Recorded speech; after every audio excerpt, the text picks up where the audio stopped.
Up next, discuss and request from the Library Board of Trustees additional funding for repairs to the library envelope, Phase 2, HVAC replacement. Donna, are you taking this? Okay. Welcome. Thanks for your patience. Thank you. Thanks for having me.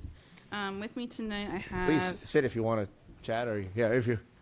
I have Beth Morocco, who's the vice chair of the Board of Trustees, and I also have Kevin McGee, who is our project manager right now from Reart Construction. Excellent. Welcome. Thank you for being patient. So I know tonight we're here to bring to you the scope and the estimate for Phase 2 of the project, but in order for you to make a decision about Phase 2, I also think you need information about where we are with Phase 1 currently. Please. So what I did is I put together 3 very simple slides just today. It's all information that you have already received and that the public has, but I just reformatted it to hopefully make it more digestible. So that's what I'm going to go through with you. Yeah, and please. then Kevin will be able to, if you have any specific questions about the more technical work of the scope, will be able to speak to that better than me, where I'm not a construction expert. Yeah. More than That's I've true. ever You might be- expected, I will say. You might know more than you wanted to know, Yeah, right? yeah. All right, so where we currently are with Phase 1.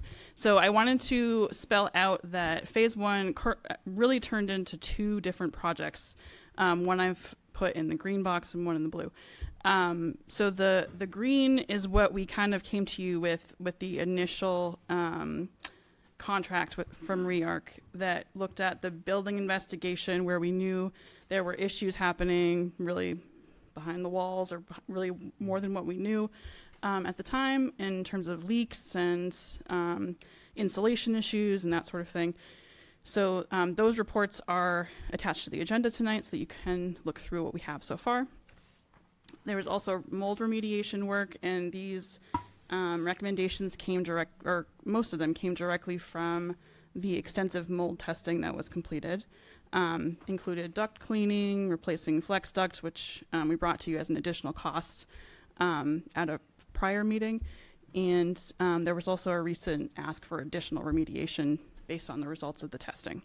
And then finally, the repairs that resulted from the mold damage and that exploration work that was happening, which included replacing ceiling tiles, repairing drywall, doing some extensive painting, and also cleaning the carpet.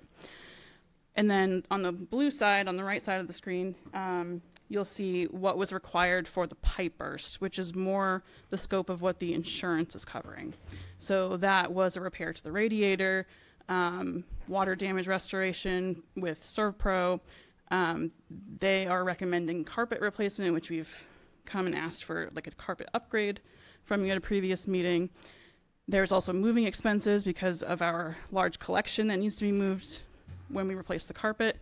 There's also electrical work involved, carpentry work, drywall painting, carpet cleaning. So the reason why I highlighted specifically the drywall painting and carpet cleaning is to show you that that's really the only overlap in these projects in terms of the scope. When we get to cost estimates, I did the same thing here. I laid out what the council has authorized for funds so far, a total of $404,554.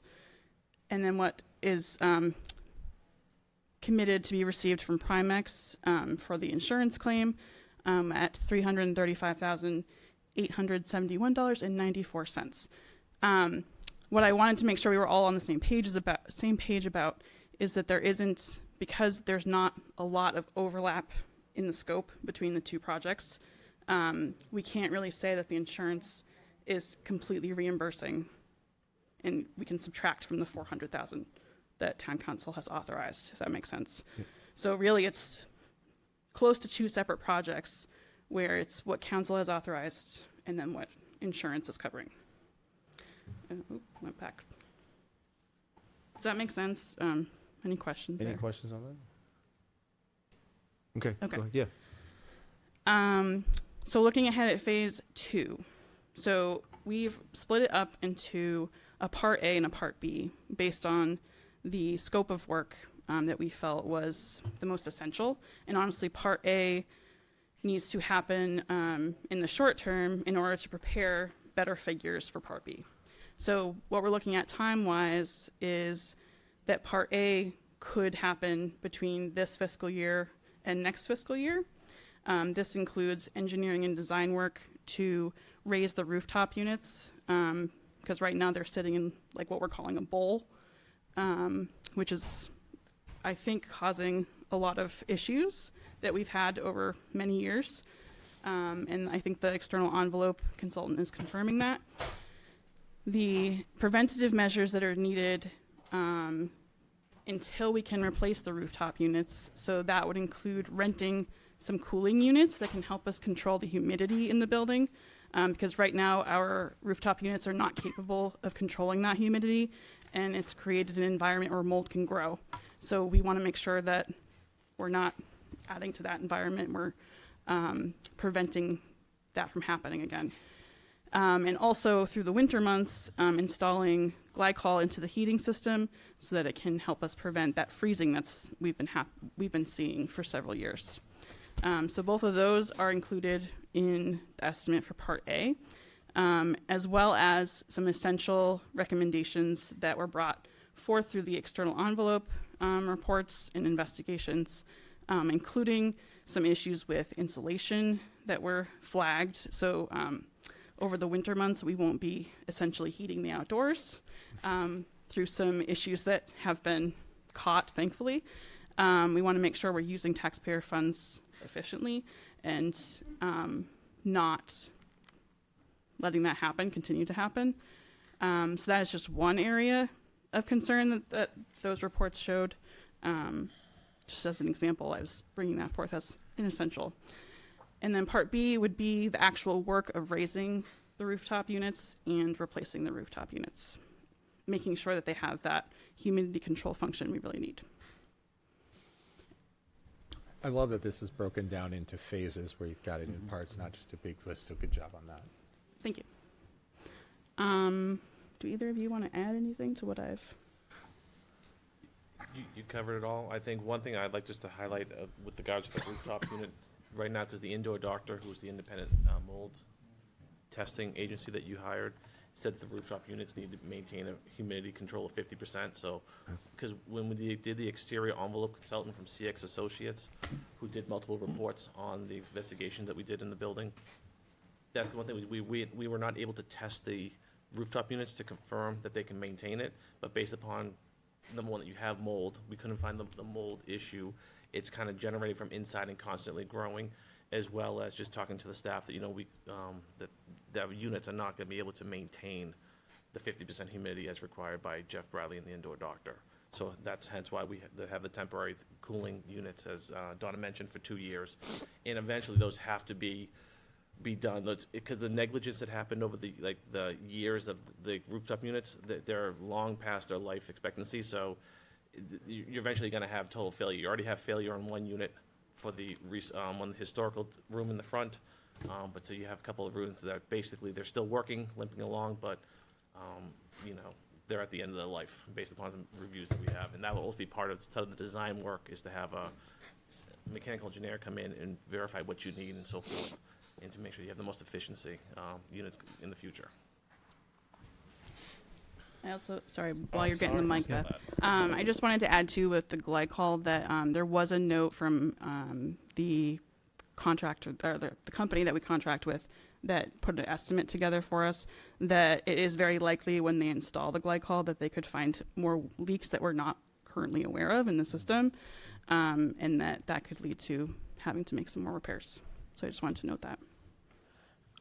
I don't have much to add to it other than the board had reviewed the documents that REARC had provided for us.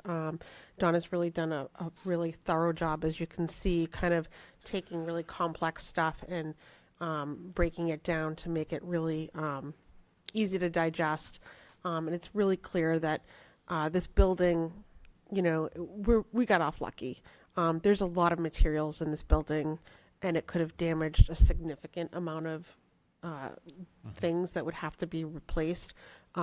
So we just really want to make sure that we are addressing the humidity levels, because if the mold returns, we've kind of all done this for nothing. So we just really want to be thoughtful about the long-term plans and just making sure we're doing right by the community and not having to do this again. Mr. Chair, Absolutely. do you guys know the age of the rooftop units currently? I can't remember off the top of my head. We're on about like 30 years, or some along that line. But it's not only this. That is I'm sorry, Mr. Combs. They're between 25, 30 years old, but they're also the condition of them because it's neglected for so many years that when we were coming to do the filter replacements, we had a lot of the exterior components that are stainless steel were falling apart. Yeah. Just because the neglect of the year. So. And I've seen commercial units go bad within 5 to 10 years. Absolutely, So, I've seen last a little bit longer if kind of well maintained and go through. But we saw the neglect when we opened up the ductwork and everything that was inside of it. yeah, I was quite surprised when you said 30 years. That's not good. Well, They should have been replaced a long time ago. I think I want to say by like between 20s or 30s, but it's they're well past their life cycle. Right. The one thing I would want to do is we're not able to test it in the wintertime. They were able to produce heat, but we couldn't test the humidity control because there was no humidity we had to extract out of the air at the time. Well, and they're probably also too old to be able to fully be tested properly. That is true too as well. I can add to, in terms of the history of the rooftop units, I don't have the dates in front of me. I do have the exact age and when they were installed.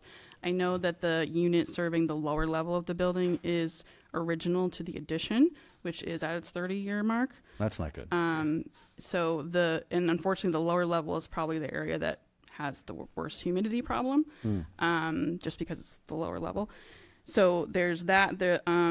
The units that serve the large room and the children's room have been replaced more recently, but they're still, they're showing signs as if they've exceeded their life expectancy at this point. And I did, in getting the quote together for the rooftop units being replaced, E&E looked at the original plans for the addition and what units should have been installed, and found that the only unit that was installed with humidity control components was for the historical room. So we know that the other 3 units did not have any humidity control installed.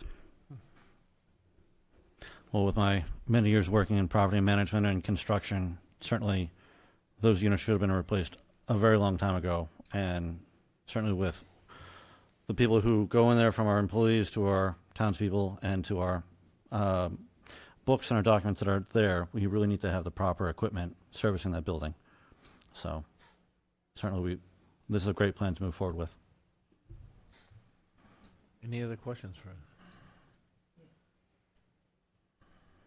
Well, I want to thank you for putting this together like this, because this, I think, helps a lot of the questions that I get and maybe others get too, as far as, one of the questions I get, when is this going to stop? You're like, No. every time you're approving more money. So I think breaking it down like this is very helpful and shows the public where we're spending the money. So I appreciate you doing that. It's very helpful. Good, I'm glad. And I believe the plan is for I think, decision to be made June 15th. Yep. Yeah. Okay. Yep. I want to thank you for that too, because I made a request, getting the materials early, and we've got it really early. So this is Yeah. great. Thank you for Yep, tried to get everything that Yeah. we could get you ahead of time. Yes, thank you. Any other questions? Well, thank you, guys. Appreciate it. Appreciate Thank your you. patience till 9:30 at night. So thank you.